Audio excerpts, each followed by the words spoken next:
Okay. Oh, we're live. Okay. So you've just inherited a boatload of crochet thread. You've got boxes of it, grocery bags full of it. And now you don't know what to do with it. What do you make with this stuff? If you are used to and accustomed to working with chunky, bulky, super bulky crochet thread, can feel really intimidating. I know I was that person 40 years ago. I was terrified of crochet thread. I loved vintage crocheted lace and I loved the exquisite detail that could be created with such fine, fine thread. But it terrified me because I'd never worked with yarn that was smaller than good old-fashioned Red Heart Super Saver. And I want to talk about this today. And I'm glad you are tuning in. If you're here live, I would love it if you would comment, and I'm going to try and see if I can see the chat go through. If you're watching on the replay, don't forget to comment. I love that. I am Suzi Quillen. I am your stitching coach. I am the Empress of Yarn here at Perfectly Knotty, and I want to help you. I'm on a mission to help you fall in love with your stitching, elevate your stitching, and really enjoy and embrace this lifestyle of crochet and knitting and stitching.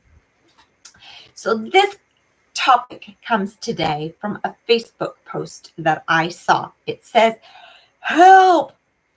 I have boatloads of this stuff inherited from my grandmother who made knit doilies." And if you've not ever seen knit lace with crochet thread, it's really quite impressive. I do happen to personally like crochet lace better. It's sturdier. Knit lace has it for garments, crochet lace for doilies. That's my personal thing. But anyway, back to the post. She says she's not a fan of doilies.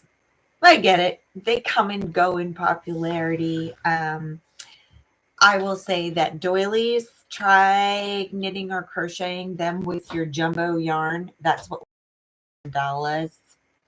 And you can make some cool blankets with that. But that's. She said she's tried various patterns and it just looks like a doily.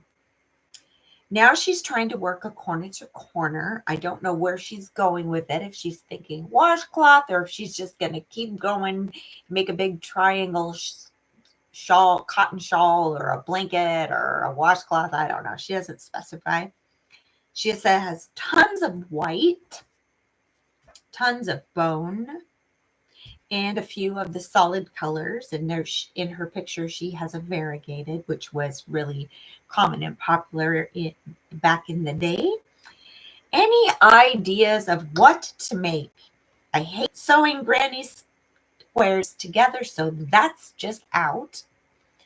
And a size 1 boy hook, size 1. So a size 1 steel hook is approximately a size B aluminum. They're right kind of in that same neighborhood. But let's talk about this disconnect for us sometimes. Crochet thread to chunky yarn. What do we make with it anyway? I have ideas. I have ideas. Does that surprise you? No, probably does not surprise you.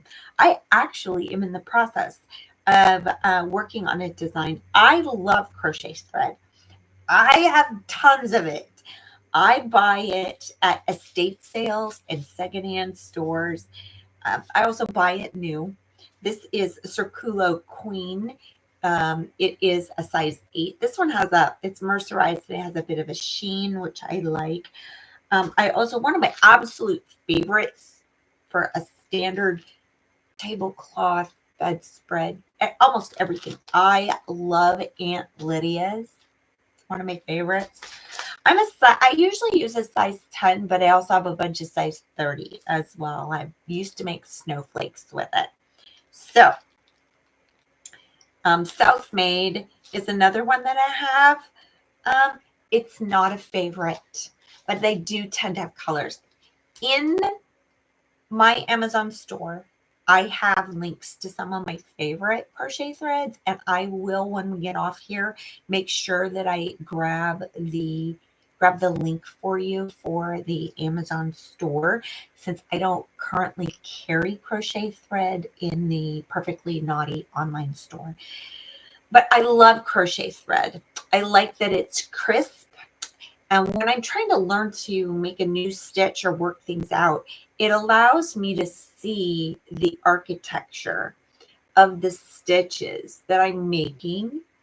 And I do find that really helpful. I do have a tendency to come back to crochet thread a lot. I also like to use crochet thread when I make facial washcloths, spa cloths. I will, this one is done with a heavier, but using 2 strands of number 10 crochet thread held together. And then I will use a 5 or a 5.5 millimeter crochet hook, which is an H or an I, to make a washcloth. I love those. They're my favorite facial spa cloth, washcloths. I make stacks of, right here over my shoulder in that cube right there. See them right there? I have stacks of them, and I give them as gifts to family and friends. But you can also make garments, whether you knit or you crochet. You can make garments out of crochet thread.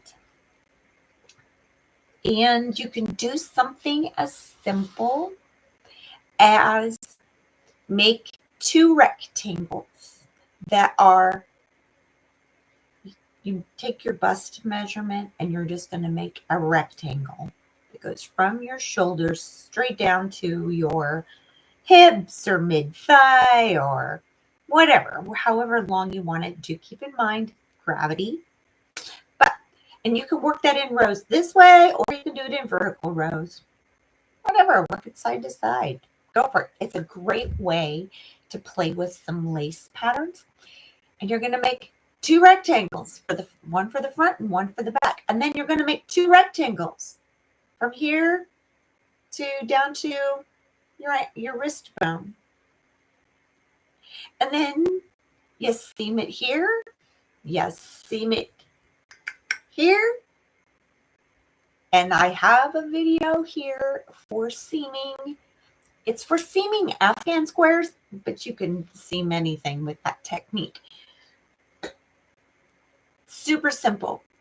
Super simple. And it will make an airy, light, completely unique, especially if you love that boho top look. This is a beautiful way to do that. So I want to encourage you to not get intimidated by the crochet thread and how small it is.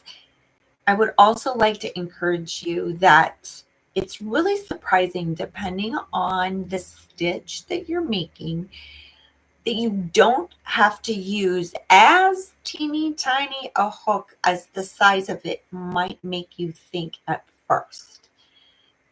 You definitely want to do that for things where you want those stitches to really have some structure to them, like in a snowflake that you're going to block and stiffen.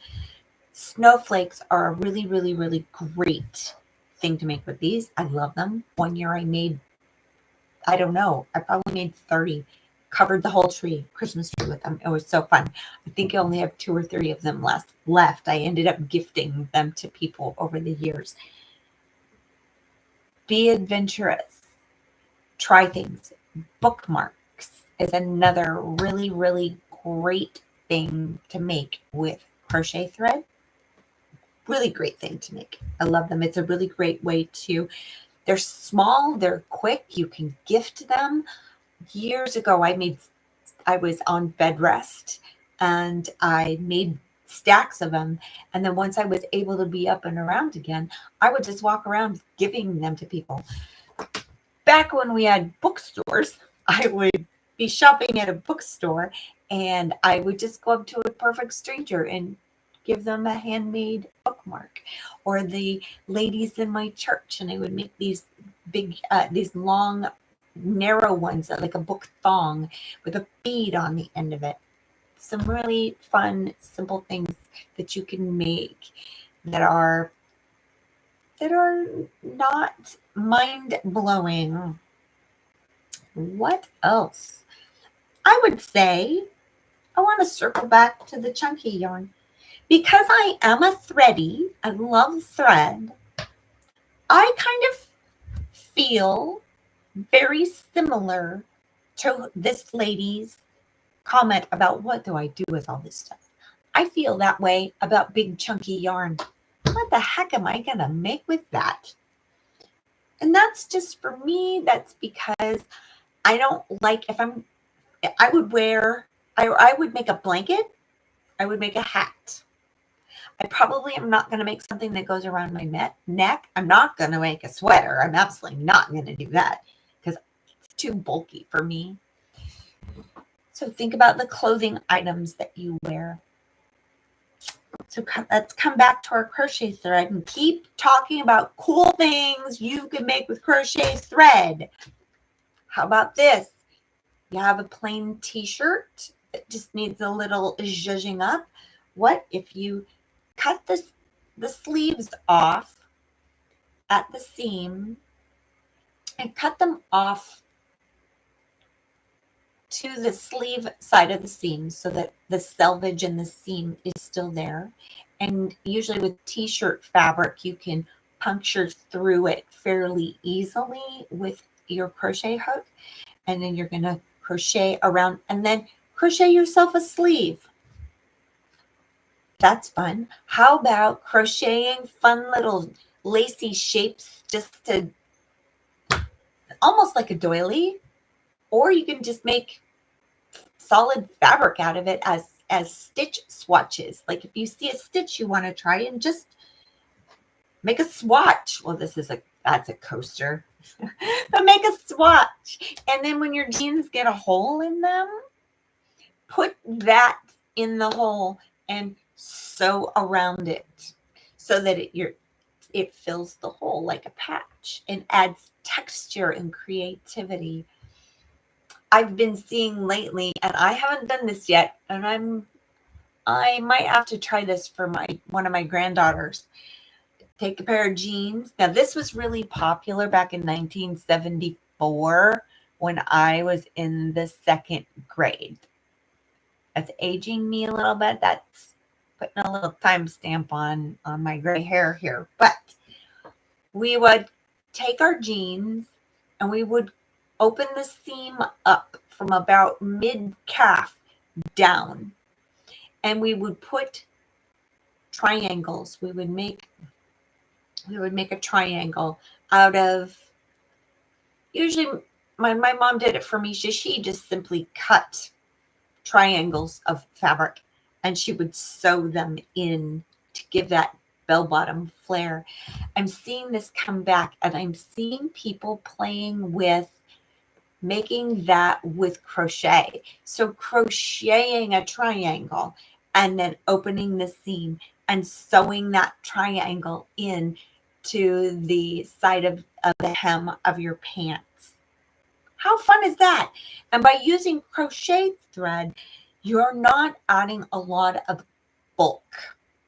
If you're trying to do that with yarn, it adds a thickness and a bulk to it. a lot of sweater vests and a lot of your knit and crocheted garments that are made, often they're made, when I was a kid, it was all made out of Red Heart Super Saver. And to me, it always felt like I was wearing an Afghan. But by making these things with crochet thread, it feels intentional and it feels lovely. There are a lot of patterns available on Ravelry for making garments, knit and crochet using crochet thread. So let's burst our bubble. If you have a specific yarn that you use all the time, or a specific size of yarn or specific yarn fiber that you use all the time, and making things that aren't out of that is like your brain can't comprehend it, let's talk. It's okay to have your favorites, for sure. Obviously, everybody absolutely loves the indie dyed merino yarns. It's mostly DK, sometimes fingering. I don't love it, by the way, just simply because I'm allergic to it. I love the colors, not the rash. But a lot of people, if it isn't that yarn, then it's not worth using, you know? So I really want to challenge you and encourage you to come outside of the lane that you think you're in and experiment. If that feels too much of a commitment, start small. You know that I encourage all the time to try things on inconsequential projects. Try something as simple as crocheting or knitting with crochet thread, that little swatch that you can patch your jeans with. That's a small place to start. And I'm also going to circle back around to another fun thing that I did, because I have a little Ziploc bag with little tiny balls of crochet thread that I just can't bear to throw away. And this year I used them. You might have seen my video, my reel on Instagram, where I used those to runner my snow peas and my green beans this year. And before the plants grew up them, watching them in the sun, I could see the colors, and it was fun, and it made it playful for me, and I think that's awesome. So there's some of my favorite tips encouraging you to try some things. If you have favorite things that have taken you outside your comfort zone a little bit, I'd love to hear about it in the comments. Or maybe you need to get outside your comfort zone a little bit and you need some encouragement. I would love to see that as well. And if you need more specific support and encouragement to expand your comfort zone, be sure to head over to the website, perfectlyknotty.com. The website address is in the comments down below, or in the description down below. Head over there, sign up for the newsletter. I share things there that I don't share here on YouTube or on social media in general. And I am accessible for my email subscribers. You can ask me questions. And that's sometimes how we end up with these little chats. So I hope that you spend some time today stitching. I hope you're loving it. I hope you find some joy in that, in your stitching. Create beautiful things. Enjoy the process. Get outside your comfort zone a little bit and create beautiful things. I appreciate you. Please subscribe. Please comment. Please like. Do all those YouTube things. You can do those super chats, and there's a little thing down there where you could do a thanks. Those few dollars that you give when you do that help me keep this channel going and allow me to provide you with free content. So there you have it, guys. I love you guys. Hope to see you around the internet somewhere. I love your questions. It gives me the opportunity to dig into my thought bank. So I'm going to let you go. I hope you have a good evening. Go stitch some stuff. Tell me how it goes.